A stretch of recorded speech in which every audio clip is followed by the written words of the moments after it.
el libro más leído por todas las generaciones, la luz que alumbra tu camino, el alimento que fortalece tu espíritu. Narrado por Wendy Necio Sub. La Biblia en 365 días. Un libro sagrado, abierto en mis manos, 365 leyendo, buscando tus planos, hacia un futuro lleno de paz.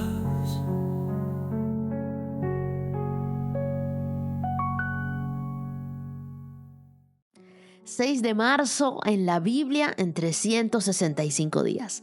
Hoy es el día 65 de los 365 y es el día donde la bendición especial de Dios está sobre ti. Llegamos al día 65 de este recorrido por la Biblia en un año. Y qué alegría poder seguir descubriendo la fidelidad de Dios en cada página que leemos. ¿Y saben cuántos capítulos vamos leyendo? 223 capítulos. Ya hemos acabado 4 libros enteros de la Biblia, así que continuamos en esta hermosa aventura de fe que estamos teniendo al leer la Biblia cada día. Yo sé que no es fácil, pero nosotros hemos hecho un compromiso con Dios y vamos a cumplirlo hasta el último día de este año. Nuestras lecturas para el día de hoy están en Números capítulo 6, verso 1, hasta el capítulo 7, verso 89. Marcos capítulo 12, del verso 38, hasta el capítulo 13, verso 13. Salmo 49, versos del 1 al 20. Y Proverbios capítulo 10, versos 27 y 28. Acompáñame en una oración. Dios, gracias por este día 65 en el que seguimos conociendo más de ti. Continúa hablando a nuestro corazón. Espíritu Santo, cambia nuestras vidas. Toca lo más profundo que hasta ahora nadie ha tocado. Sánanos. Que tu palabra transforme nuestros corazones, nuestras mentes y nos ayude a vivir bajo tu bendición y tu propósito. Danos un corazón dispuesto a escuchar y a aprender, a aplicar también todo lo que nos enseñas cada día. Oramos en el nombre de Jesús. Amén. Y antes de comenzar, quiero darte algunos consejos prácticos que te van a ayudar a tener un tiempo especial con Dios, un tiempo devocional. Lo primero, encuentra un lugar específico y un tiempo.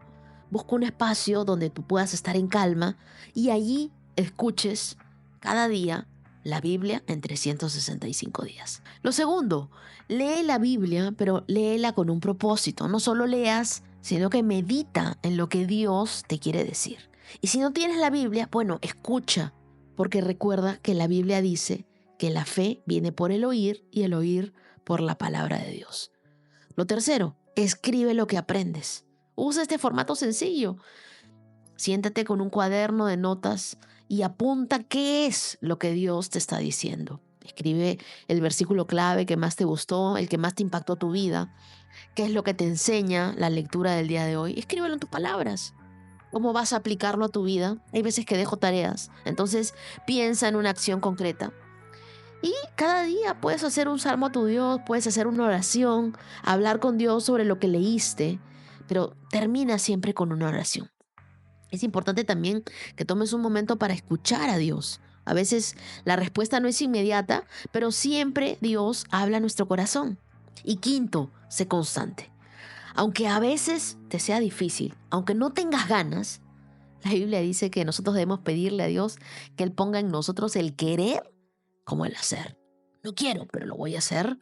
Y en el camino, Dios va enamorándonos de su palabra, Dios va tratando nuestro corazón, hablando a nuestras vidas. Así que es muy importante que seas constante. Mira, ya vamos 65 días de los 365. Es decir, ya vamos a un 18% de nuestra lectura diaria. Y Dios va a continuar transformando nuestras vidas. Y como hoy es jueves, no te olvides de ir a ver la película Nosotros los de la Fe y apoyar estas películas que tienen un mensaje especial para nosotros. Es una divertida comedia sobre una familia cristiana que tiene que aprender a través de sus errores y de situaciones cotidianas a amar a las personas que no creen ni piensan como ellos y a comprender qué significa el amor incondicional de Dios. Te la recomiendo, te vas a divertir. Ahora sí, vamos a Números capítulo 6.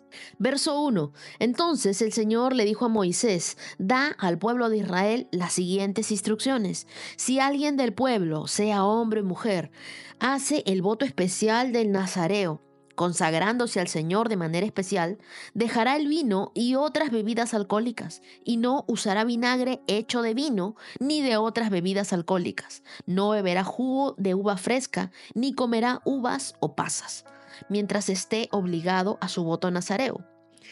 No se le permitirá comer o beber productos derivados de la vid, incluidas las semillas y la cáscara de uva.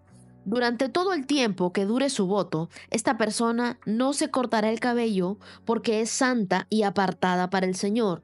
Se dejará crecer el cabello hasta que se cumpla el tiempo de su voto y no se acercará a ningún cadáver durante todo el tiempo de su voto, aun cuando la persona muerta sea su propio padre, madre, hermano o hermana. No debe contaminarse porque el cabello que lleva sobre su cabeza es símbolo de su consagración.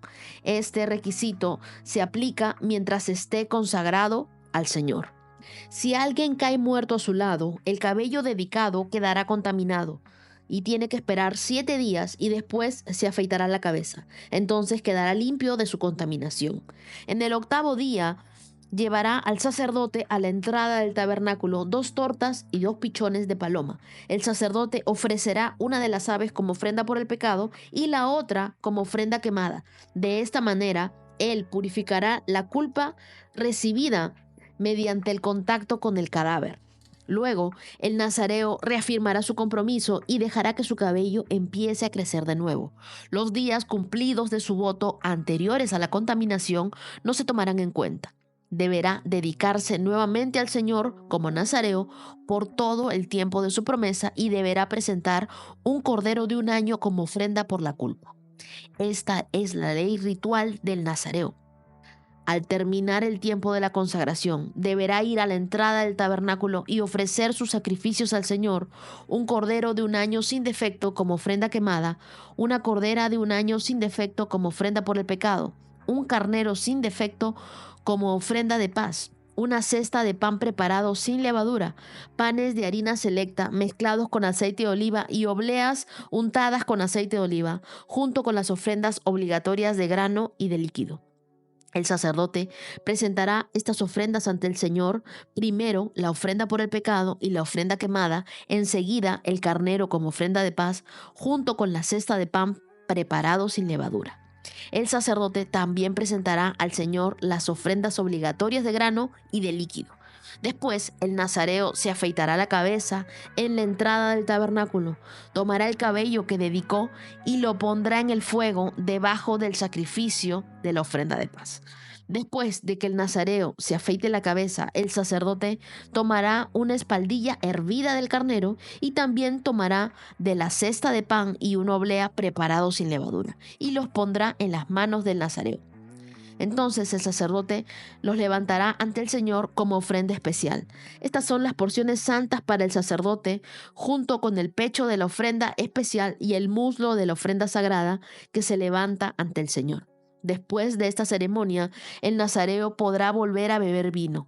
Esta es la ley ritual de los nazareos que juran llevar estas ofrendas al Señor. Si está a su alcance, también pueden llevar ofrendas adicionales y deben asegurarse de cumplir con todo lo que juraron cuando se apartaron como nazareos. Entonces el Señor le dijo a Moisés: diles a Aarón y a sus hijos que bendigan al pueblo de Israel con la siguiente bendición especial. Anota allí: que el Señor te bendiga y te proteja. Resáltalo, verso 24. Que el Señor sonría sobre ti, verso 25. Que el Señor te muestre su amor y te dé paz, verso 26. cada vez que Aarón y sus hijos bendigan a todo el pueblo de Israel en mi nombre, yo los bendeciré. Hasta ahí voy a hablarte un poco acerca de esta bendición especial de Dios que viene sobre ti. Esta es una de las oraciones más hermosas de la Biblia y tienes que marcarla allí en tu Biblia para ti. Que el Señor te bendiga y te proteja, que el Señor sonría sobre ti, que sea compasivo contigo, que el Señor te muestre su favor y Él te dé de su paz. Esta es una hermosa oración de provisión y de protección de Dios y también del favor y de la paz de Dios.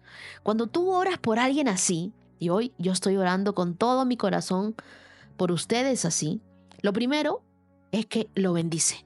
Y cuando tú bendices a alguien, derramas dones sobre esa persona. Cuando tú bendices a tus hijos, cuando ellos van a salir, cuando van a la escuela, cuando se van de viaje, tú estás derramando bendición sobre ellos, estás derramando provisión, estás derramando gracia sobre ellos. Pero también esa bendición va junto con la protección de Dios. No solamente los bendices, sino dice que el Señor te bendiga y te proteja. Eso es cubrir con el cuidado de Dios a una persona, alejar el mal de su vida, alejar el peligro de su vida. Dios no solo te da bendiciones, sino Él mismo es tu bendición más grande. Así que recibe hoy la bendición de Dios, pero también recibe la protección de Dios. Siguiente, el verso 25 dice que el Señor sonría sobre ti. ¿Qué significa que Dios sonríe sobre ti? Representa el favor, la aprobación de Dios. Es como si Él te mirara con amor y te mira con alegría. Y este mensaje va para algunas personas que decían, Dios está molesto conmigo. Dios sabe todo lo que yo he hecho, sabe cómo estoy viviendo y Dios no quiere nada conmigo. Te equivocas. Dios, cada vez que te mira, sonríe. Y su sonrisa es una sonrisa de aprobación, es una sonrisa de amor, es una sonrisa de favor. Él te mira y ve a su Hijo Jesús. Y no solamente eso, sino que Él es compasivo contigo. También te mira y sus ojos están llenos de misericordia y de compasión para ti. Él te muestra misericordia cada día. La Biblia dice que las misericordias de Dios se renuevan cada día. ¿Por qué crees que pasa eso? Y es porque nosotros fallamos cada día a Dios, porque nosotros no somos perfectos, porque nosotros somos pecadores. Pero Dios cada día renueva su misericordia y dice, voy a volver a mirarlo con amor, voy a volver a mirarla con amor. Ella no se imagina cuánto la amo, por eso estoy haciendo que escuche este mensaje. El amor de Dios es un amor incondicional. A nosotros se nos enseñó por mucho tiempo. Si tú te portas bien, yo te amo. Si tú traes buenas notas a la casa, yo te amo. Si tú me das esto, yo te amo. Pero el amor de Dios no es así. El amor de Dios nunca nos condiciona. Dios no nos dice, si tú eres perfecto, yo te amo. Si tú haces lo que yo digo, yo te amo. No. El amor incondicional de Dios es incluso cuando nosotros fallamos. Cuando Dios sonríe sobre ti, ningún fracaso puede definirte. Ningún enemigo puede derrotarte, porque Dios está sonriendo sobre ti. El verso 26 dice que Dios te muestre su favor. Hay muchos que me escriben para que ore por situaciones específicas que están viviendo. ¿Sabes qué? Lo mejor que yo puedo hacer por ti es orar para que el favor de Dios se muestre en tu vida. Es decir, que la gracia de Dios te abra puertas que nadie puede cerrar. Y por último dice, y que te dé de su paz. Y eso no es solo una ausencia de problemas, sino es la presencia de Dios en medio de todo lo que tú estás viviendo. Nadie sabe lo estresado que estás. Nadie sabe las cosas que pasan por tu mente. El único que sabe lo que tú estás pensando hoy es Dios. Y Dios te dice, yo quiero entregarte mi paz. Pero mi paz no es una paz como la del mundo. Mi paz es una paz que sobrepasa todo entendimiento. Y es lo que dice la Biblia en Filipenses capítulo 4, verso 7. Así que experimenta la paz de Dios en tu vida. Experimenta el favor de Dios sobre tu vida. Experimenta la compasión de Dios. Dios te mira con amor. Dios sonríe sobre ti.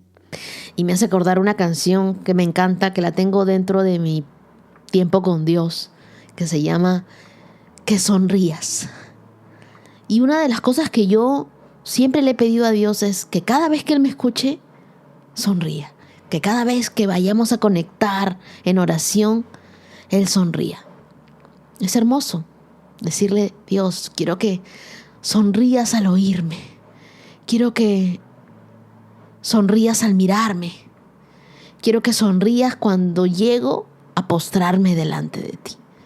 Escucha esa canción en honor a Él de Las Galmes. Y quiero orar por ti hoy esta bendición de Números, capítulo 6, versos del 24 al 26. Que el Señor te bendiga y te proteja. Que el Señor sonría sobre ti. Que Él sea compasivo contigo.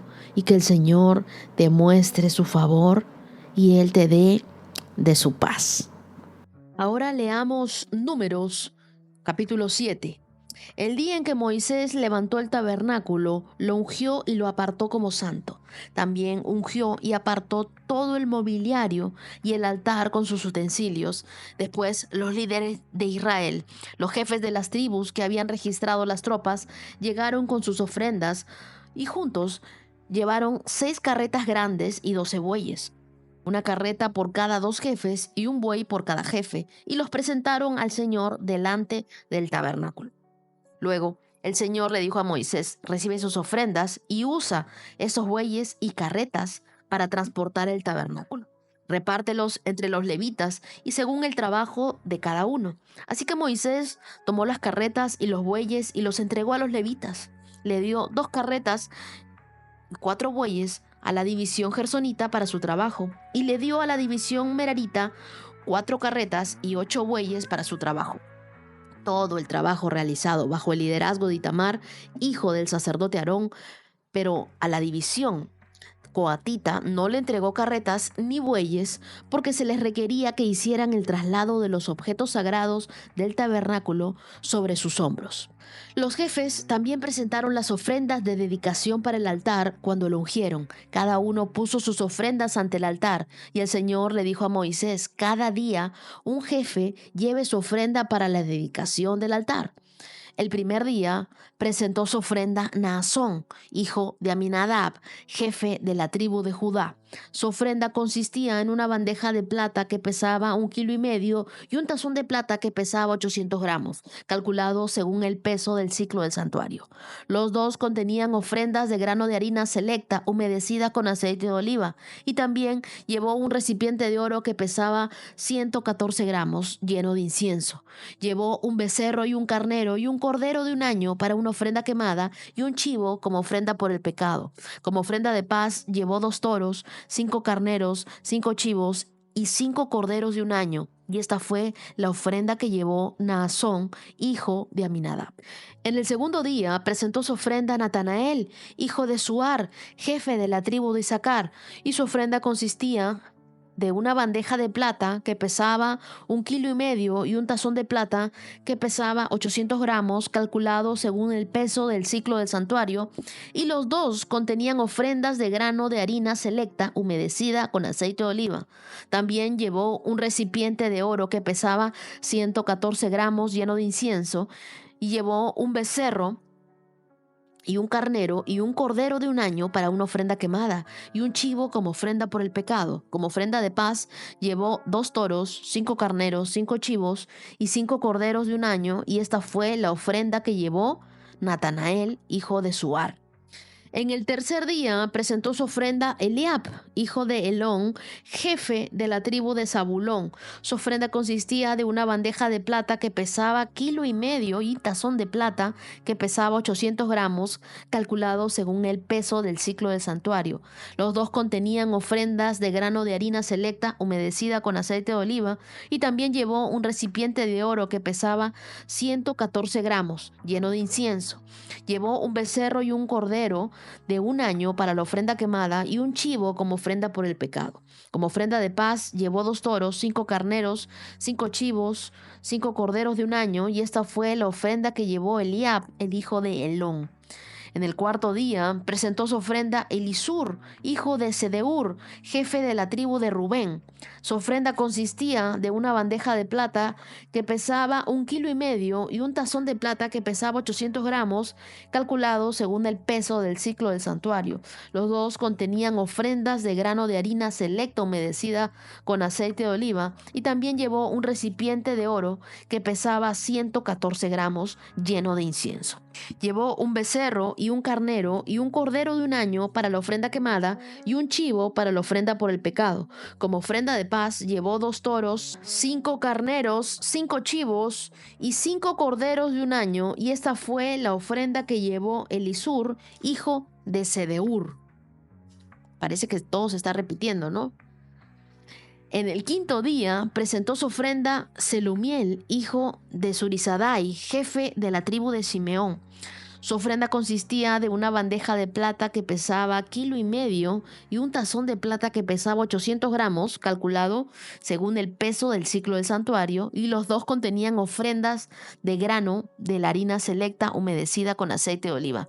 También llevó un recipiente de oro que pesaba 114 gramos, lleno de incienso.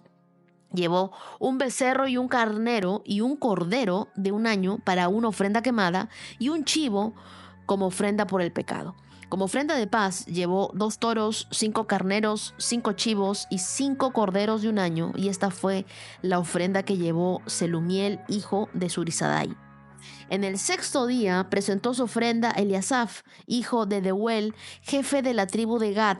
Su ofrenda consistía de una bandeja de plata que pesaba 1,5 kilos y un tazón de plata que pesaba 800 gramos, calculado según el peso del ciclo del santuario, y los dos contenían ofrendas de grano de harina selecta humedecida con aceite de oliva.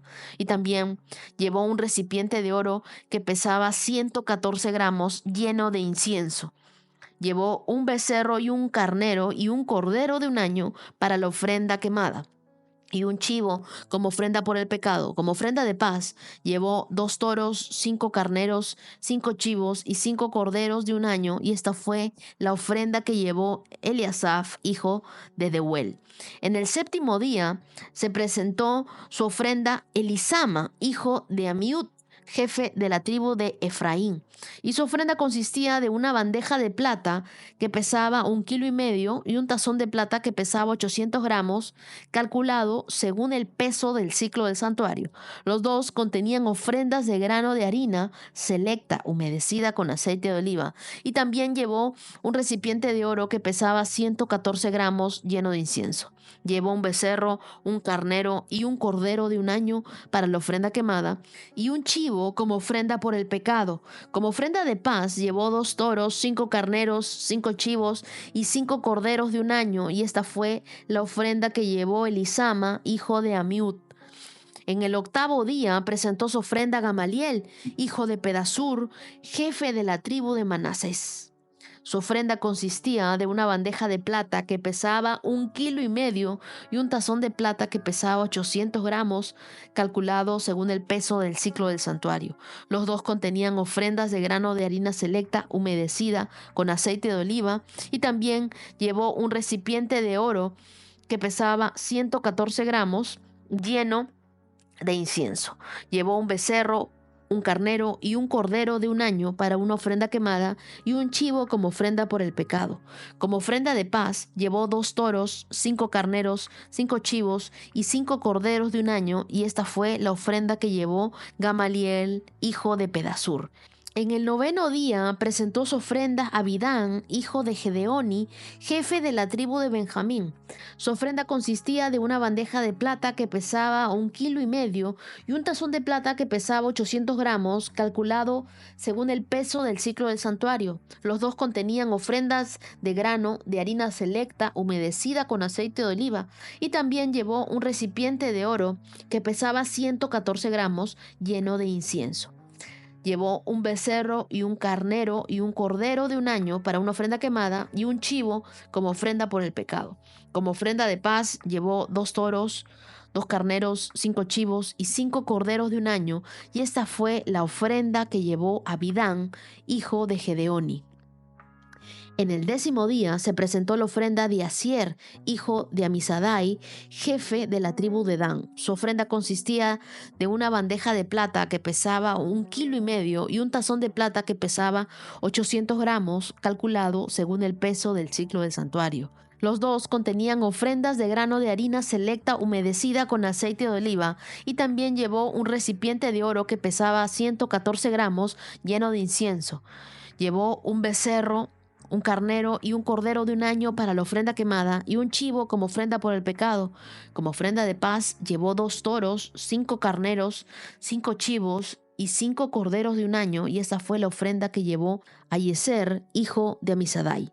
En el 11º día se presentó una ofrenda Pagiel, hijo de Ocrán, jefe de la tribu de Aser, y su ofrenda consistía de una bandeja de plata que pesaba 1,5 kilos y un tazón de plata que pesaba 800 gramos, calculado según el peso del ciclo del santuario. Los dos contenían ofrendas de grano de harina selecta humedecida con aceite de oliva, y también llevó un recipiente de oro que pesaba 114 gramos lleno de incienso.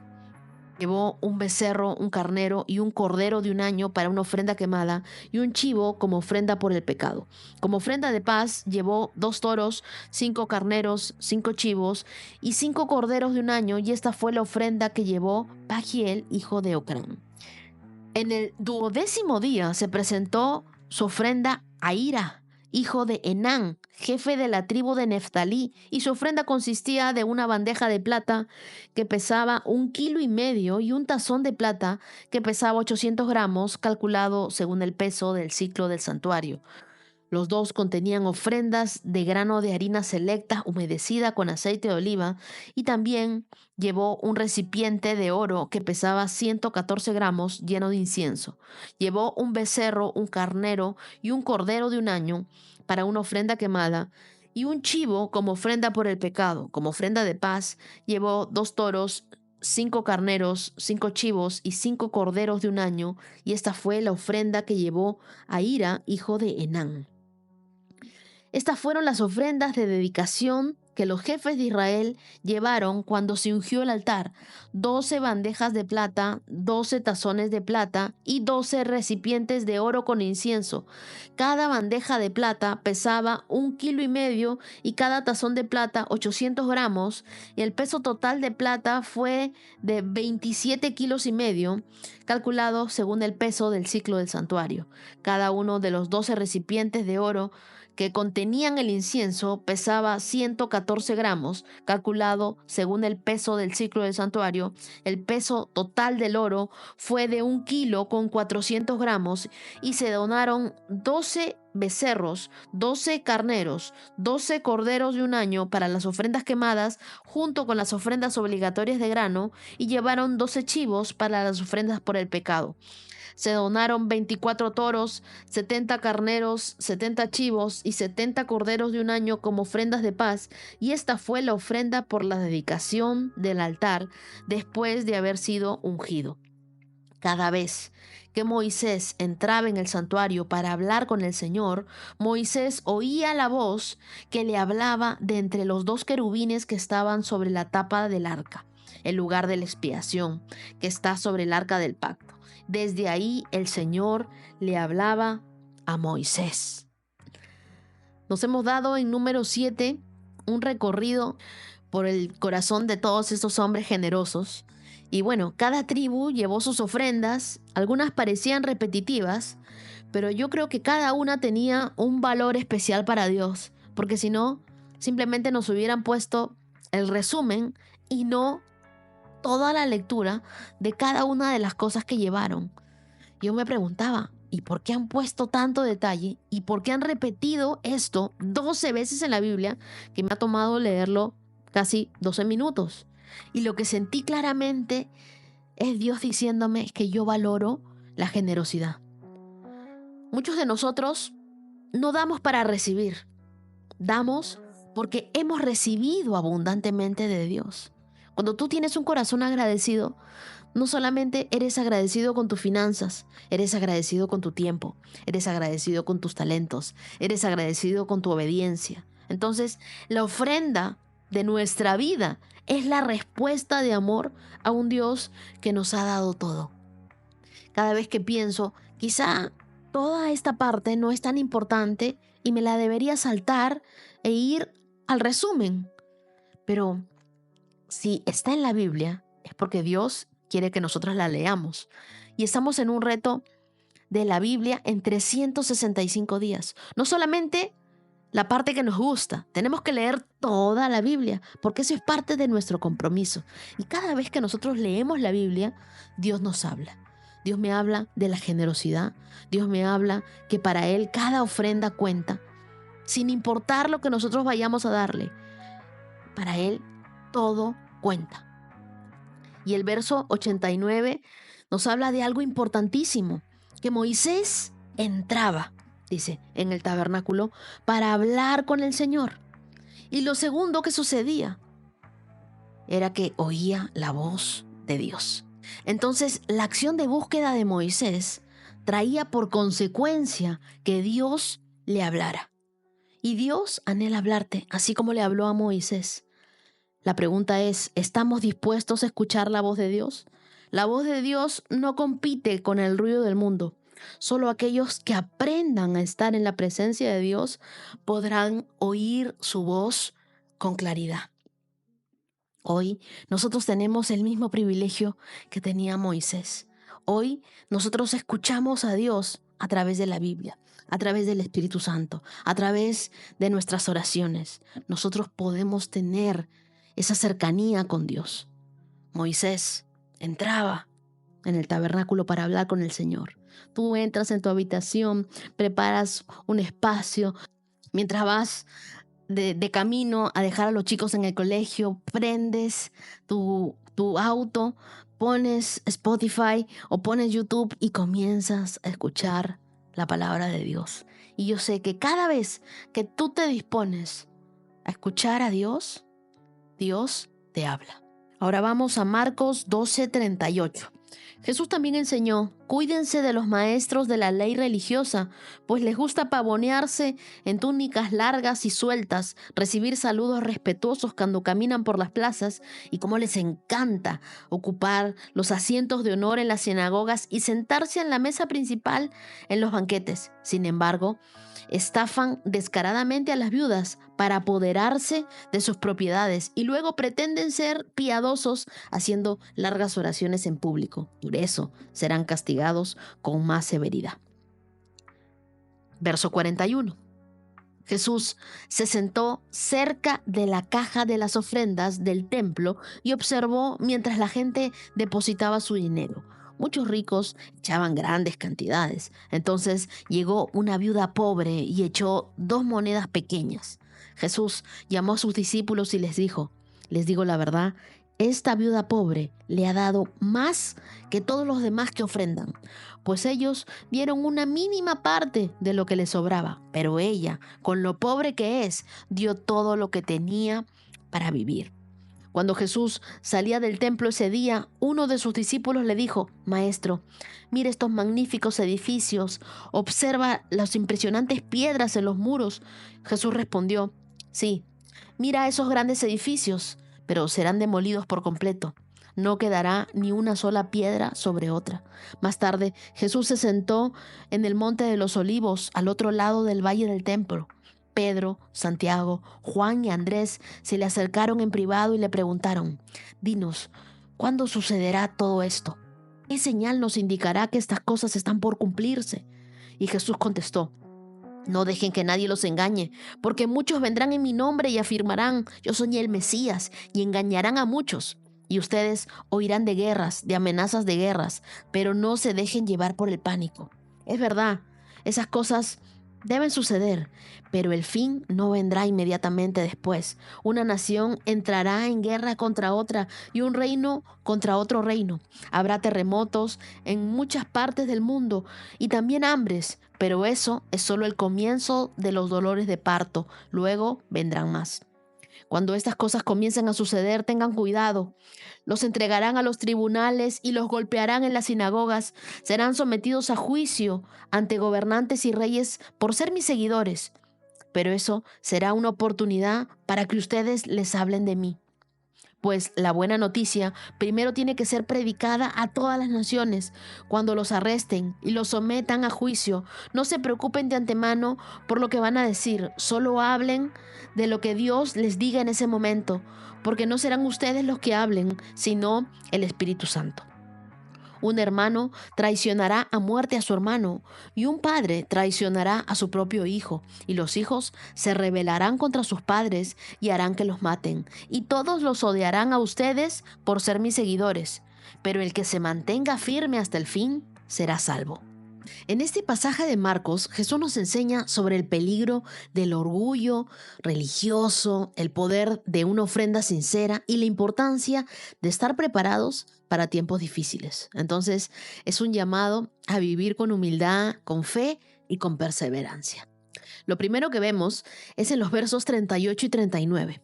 Cuando habla de que debemos cuidarnos de los maestros legalistas, de los maestros de la ley religiosa, que les encanta sentarse en los primeros asientos de las sinagogas, en estar en la cabecera. Y Jesús advierte contra los líderes religiosos que buscan ese reconocimiento, el aplauso, el poder. Y el corazón está lejos de Dios. Religiosidad entonces es solo una fachada. Pero Dios no busca a hombres o a mujeres que aparenten santidad, sino corazones que realmente lo amen. La verdadera espiritualidad no se mide por los títulos, ni por el reconocimiento, ni por si tienes la iglesia más grande o no, sino por la humildad con la que servimos a Dios y a los demás. ¿Estamos viviendo para impresionar a otros o para honrar a Dios? Y esto viene muy de la mano con la ofrenda de la viuda. La ofrenda de un corazón totalmente rendido a Dios. Esta viuda pobre había dado más que todos los que daban sus ofrendas. Normalmente la gente da de lo que le sobraba, pero ella, con lo pobre que era, dio todo lo que tenía para vivir. ¿Y sabes qué? Quiero hablarte de esa generosidad que conmueve el corazón de Dios. Jesús estaba en el templo observando cómo la gente daba sus ofrendas. Muchos ricos daban grandes cantidades de dinero, pero la viuda pobre llega y ofrece solamente 2 monedas pequeñas, equivalentes a unos cuantos centavos. Y aunque su ofrenda parece insignificante en comparación con las grandes cantidades que antes habían dado, Jesús la elogia y dice que ella había dado más que todos los demás porque dio todo lo que tenía para vivir. Entonces aquí vemos que la generosidad no se mide por la cantidad, sino por la entrega. Los ricos daban sus obras, pero la viuda dio todo lo que tenía. Y su ofrenda fue un acto de fe, de dependencia total de Dios. Dios no quiere solo una parte de ti. Dios quiere todo tu corazón, tu tiempo, tus talentos, tus recursos. Y lo segundo, Dios ve el corazón detrás de cada ofrenda. A Dios no le impresiona el tamaño de nuestra ofrenda, sino la motivación detrás de ella. La viuda dio con un corazón lleno de amor, lleno de confianza en Dios. La verdadera generosidad no es cuánto das, sino cuánto te queda después de dar. Dar es un acto de adoración, y la viuda no estaba dando para impresionar a otros, sino para honrar a Dios. Su ofrenda fue un acto de adoración genuina. Y la adoración no es un espectáculo, es un estilo de vida que demuestra cómo vivimos y qué damos. Entonces, tu generosidad refleja la confianza que tú tienes en Dios. La viuda no se guardó nada para sí misma porque confiaba en que Dios proveería. Su acto fue una demostración de fe. Cuando tú das todo a Dios, Él te da todo lo que necesitas. Así que da con un corazón sincero. No importa si lo que tienes hoy es poco o mucho. Eso cuenta para Dios. Y también cuenta la actitud con la que das. Dios no necesita tu dinero, pero sí quiere tu corazón. Un corazón entregado a Él. Prioriza la calidad sobre la cantidad. No te preocupes por cuánto das, sino por cómo das. Lo haces con amor, lo haces con gratitud, lo estás haciendo con fe. Dios no está contando tus monedas. Él está midiendo tu confianza en Él. La generosidad no se limita al dinero. Podemos dar nuestro tiempo, nuestros talentos y atención a los demás. La generosidad no es un evento, es un estilo de vida que refleja el carácter de Dios. Cuando damos con un corazón sincero, podemos confiar en que Dios suplirá todas nuestras necesidades. Dios no te pide que des lo que no tienes, pero sí que confíes en lo que Él puede hacer con lo que tienes. Y por último, Mateo 10:32. Jesús advierte sobre los tiempos difíciles que vendrán, persecución, engaño, y que no podemos evitar las pruebas, pero sí podemos permanecer firmes en la fe. Dios no nos llama a vivir sin dificultades, sino a confiar en Él. Queridos, vivimos tiempos en los que nuestra fe está siendo desafiada, pero Jesús nos llama a no temer, sino a creer que es Él el que nos sostiene. Marcos capítulo 13, verso 13 dice, pero el que se mantenga firme hasta el fin será salvo. Entonces, Jesús nos anima a perseverar. Persevera hasta el final. No importa cuán difícil se torne la vida, su gracia nos sostendrá si permanecemos fieles. Ahora leamos el Salmo 49. Escuchen esto, todos los pueblos, y presten atención, habitantes de todo el mundo. Los de las altas esferas y la gente común, ricos y pobres, oigan, pues mis palabras son sabias y mis pensamientos están llenos de buena percepción. Escucho con atención muchos proverbios y resuelvo enigmas con la inspiración del sonido de un arpa. ¿Por qué tendría que temer cuando vienen dificultades, cuando los enemigos me rodean? Ellos se fían en sus posesiones y se jactan en sus grandes riquezas. Sin embargo, no pueden redimirse de la muerte pagándole un rescate a Dios. La redención no se consigue tan fácilmente, pues nadie podrá jamás pagar lo suficiente como para vivir para siempre y nunca ver la tumba. Los sabios finalmente tendrán que morir al igual que los necios y los insensatos, y dejarán toda su riqueza atrás. La tumba es su hogar eterno, donde permanecerán para siempre. Podrán ponerle su propio nombre a sus propiedades, pero su fama no durará. Morirán al igual que los animales. Ese es el destino de los necios, aunque sean recordados como si hubieran sido sabios. Como ovejas son llevados a la tumba, donde la muerte será su pastor. Por la mañana los justos gobernarán sobre ellos. Sus cuerpos se pudrirán en la tumba, lejos de sus grandiosas propiedades. Pero en mi caso, Dios redimirá mi vida. Me arrebatará del poder de la tumba. Así que no te desanimes cuando los malvados se enriquezcan y sus casas haya cada vez más esplendor, pues al morir no se llevarán nada consigo. Sus riquezas no las seguirán a la tumba.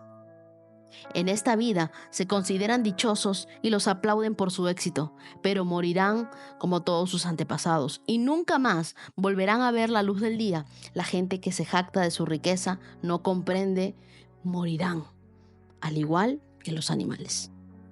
El Salmo 49 nos recuerda que en un mundo donde el éxito muchas veces se mide por lo que poseemos, lo único eterno es nuestra relación con Dios. Las riquezas no aseguran la vida eterna de nadie. Y eso es lo que nos dice la Biblia en los versos 16 y 17. No se preocupen cuando alguien se enriquece o aumenta el lujo de su casa, porque cuando muera no se llevará nada consigo. Sus riquezas no lo seguirán a la tumba. Es fácil dejarse impresionar por quienes acumulan bienes o acumulan poder, Pero la Biblia es clara, nadie puede comprar su propia salvación. La muerte llega tanto al rico como al pobre y al final solo lo eterno importa. Si tu identidad está basada en lo que tienes, entonces cuando lo pierdas, perderás quién eres. Pero si tu identidad está en Cristo, nada ni nadie podrá quitarte tu valor. ¿Dónde está tu confianza entonces? ¿En lo que posees o en Dios? No tengas miedo de los poderosos. Es lo que nos dice el verso 6 y 7. Hay quienes confían en sus riquezas y se jactan de sus riquezas, pero ni con eso pueden pagar a Dios un rescate por su vida. El dinero puede comprar influencia, comodidades, reconocimiento, pero no puede comprar la paz con Dios ni la vida eterna. A veces parece que los malvados prosperan, pero la justicia de Dios es inmutable. Dios es el único que define quién eres. No tu cuenta bancaria, no tu fama, no tu influencia, no tu trabajo. Él te ama por quien eres, no por lo que tienes. Y por último, el verso 15, la única salvación está en Dios.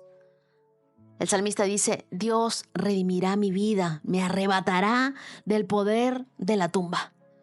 El salmista nos da la clave. Dios es el único que puede darnos vida eterna, esperanza eterna. Jesús pagó el precio que nadie más podía pagar con su sangre en la cruz. Así que no se trata de cuánto dinero tienes en el banco, sino de cuánto Dios tiene de tu corazón. Nuestra confianza está en Dios. No debemos tener temor al futuro ni a la muerte. La eternidad con Él es nuestra verdadera riqueza. Y por último, Proverbios 10, 27 y 28. El temor del Señor prolonga la vida, pero los años de los perversos serán truncados. Las esperanzas del justo traen felicidad, pero las expectativas de los perversos no resultan en nada. Cuando la Biblia aquí nos habla sobre el temor al Señor, no significa tenerle miedo, sino vivir con reverencia, con respeto, vivir con obediencia a Dios, con obediencia a su palabra. Es reconocer que Él es la fuente de toda la sabiduría y de la vida. Cuando nosotros seguimos los principios de Dios, evitamos muchas decisiones destructivas que acortan nuestra vida. La obediencia nos protege y nos guía hacia el propósito eterno de Dios. Así que piensa, ¿estás tomando decisiones que reflejan respeto y amor por Dios? ¿Cómo puedo demostrar diariamente que temo a Dios? El verso 28 nos dice que los justos tienen una esperanza que trasciende este mundo. Su confianza está en Dios, no en las circunstancias. Saben que aunque haya dificultades, su final es de alegría, porque su futuro está asegurado en Cristo. Nuestra esperanza no está en lo que vemos en esta tierra, sino en el Dios que nos sostiene en lo que no entendemos. Cuando elegimos honrar a Dios, Él nos da propósito, nos da dirección, nos da esperanza.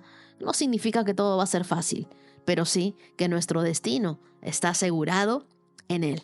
Día 65, check. Vamos por más, queridos. Yo sé que Dios seguirá hablando a nuestras vidas.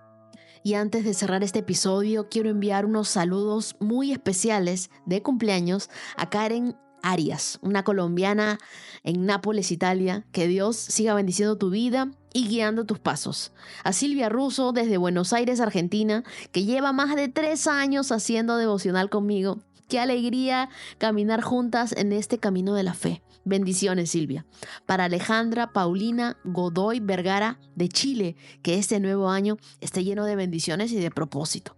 Para Giselle Canelo de República Dominicana, Dios tiene grandes planes para ti en este nuevo año de vida. Y para Iván Jones, un querido argentino escuchando desde España la Biblia en 365 días. Que este cumpleaños sea un recordatorio del amor y de la fidelidad de Dios en tu vida. Quiero enviar unos saludos especiales para Jesús Arabia de Barranquilla, Colombia. Dios sigue obrando en tu vida, Jesús. Para Paula Escobar y también para Gaby Contreras de Guatemala. Ánimo en este proceso y vamos con toda la fe del mundo, que Dios va delante de ustedes, queridas. Cuentan con todas mis oraciones. Y también un saludo muy especial al grupo de amigas de María Angelis Camilo, María Ramírez y Lusitania Victoriano. desde República Dominicana. Ellas leen juntas la Biblia. Qué hermoso es ver cómo crecen en amistad y en la palabra de Dios. Gracias por ser parte de esta hermosa comunidad de la Biblia en 365 días. Nos vemos mañana y vamos por más. 365 con Dios, con Wendy Necio Sub.